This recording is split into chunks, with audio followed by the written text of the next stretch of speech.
In this video, we dive into the recent escalation in the Ukraine-Russia war, marked by Ukraine's largest drone attack on Moscow yet.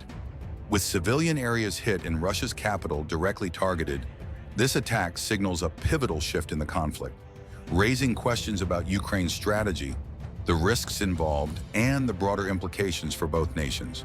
Stay tuned as we break down what this means for the future of the war and why this might be a turning point for both Ukraine and Russia.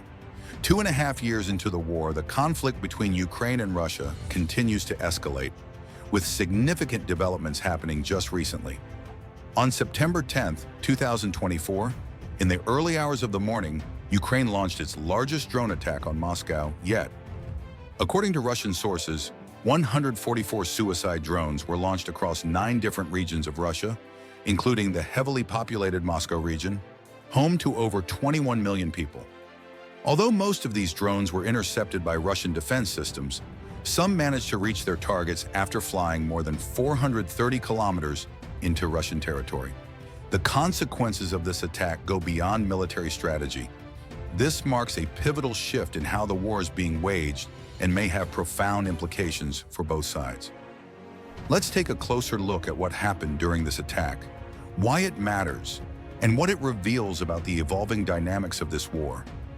In the past, Ukrainian strikes on Russian soil have primarily focused on military installations, air bases, defense systems, strategic infrastructure, and fuel depots. These are logical, if tragic, military objectives in the context of war. But this latest attack took a different turn. Civilian areas were hit, including Zhukovsky Airport, a mixed-use facility with both military and civilian functions, and even some residential neighborhoods. In Ramenskoye, a commuter town located less than 50 kilometers from Moscow, 2 apartment towers were hit by drones, resulting in the first civilian fatality in the Moscow region since the war began. A 46-year-old woman lost her life, and 3 others were injured.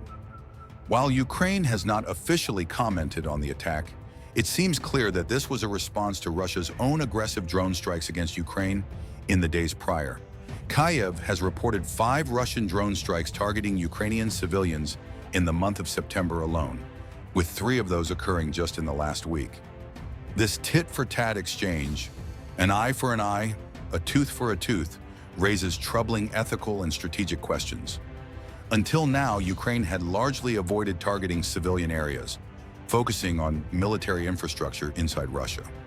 This attack on civilian targets, therefore, represents a significant escalation and a crossing of what has been, at least for Ukraine, a red line. By attacking Moscow's airports and residential neighborhoods, Kyiv seems to be sending a message. The war is no longer limited to the front lines, and the Russian people can no longer feel insulated from its consequences. This is where things get complicated. While attacking civilian spaces can have a psychological impact, reminding the Russian people that the war is very real and very close to home, it also risks undermining Ukraine's moral standing. One of the reasons Ukraine has garnered so much international support is its perceived position as the victim of Russian aggression. If Ukraine begins attacking civilians, even in retaliation, it risks losing that moral high ground. Furthermore, it could jeopardize the continued flow of military and financial support from the international community, which Ukraine desperately needs to continue its defense. One of the key objectives of Ukraine's drone attack on Moscow is undoubtedly psychological. Moscow, despite being the capital of a nation at war, has largely been insulated from the direct effects of the conflict. Yes, the Russian people have felt the impact of international sanctions, rising food prices, financial restrictions, and limited freedom of movement. But these pale in comparison to the daily horrors faced by Ukrainians in cities like Kyiv, Mariupol, and Kharkiv. By striking at the heart of Moscow, Ukraine aims to shatter the illusion that the war is something happening over there in Ukraine. This attack forces the Russian people to confront the reality that they too are vulnerable and that their government's actions have brought the war to their doorstep. It also serves to counter the Kremlin's narrative that the war is going well for Russia. If Moscow is no longer safe, how can the Russian government claim to be winning? However, the success of this psychological strategy is far from guaranteed.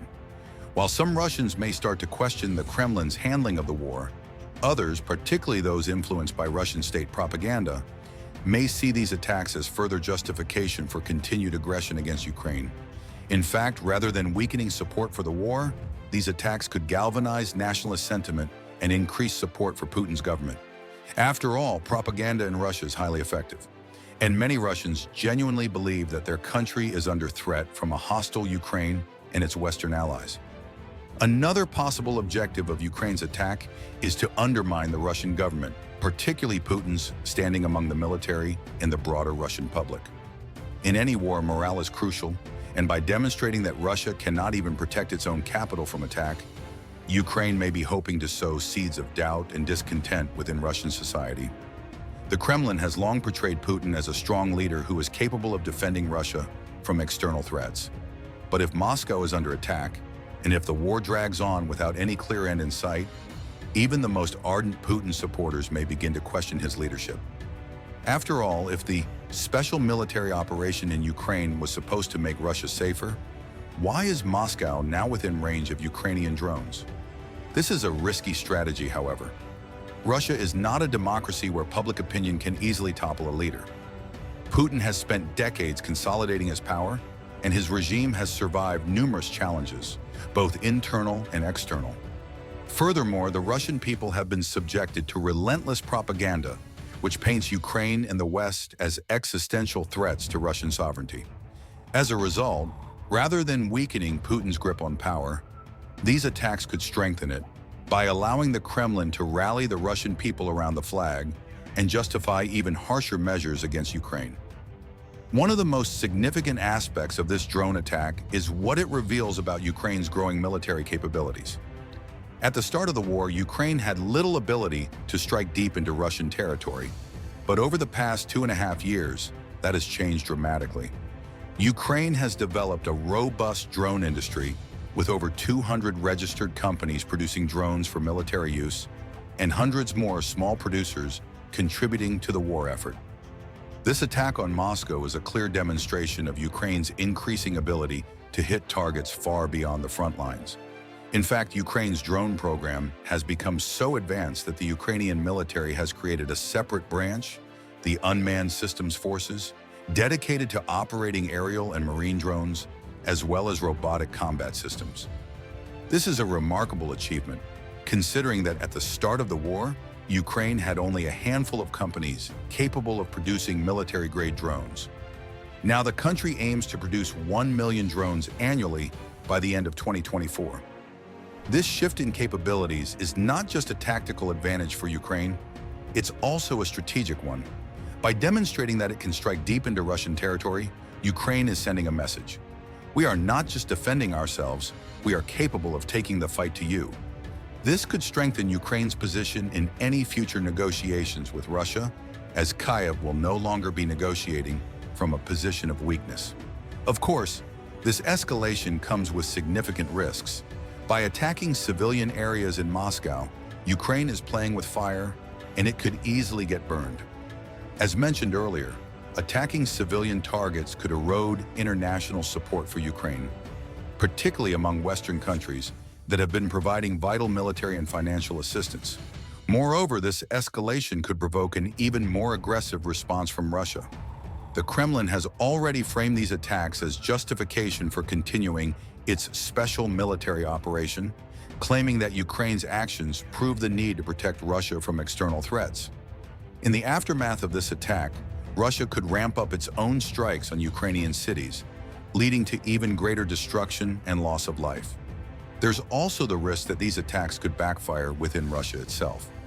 While some Russians may begin to question Putin's leadership, others could become more supportive of the war effort, believing that Ukraine's attacks are proof of the existential threat Russia faces.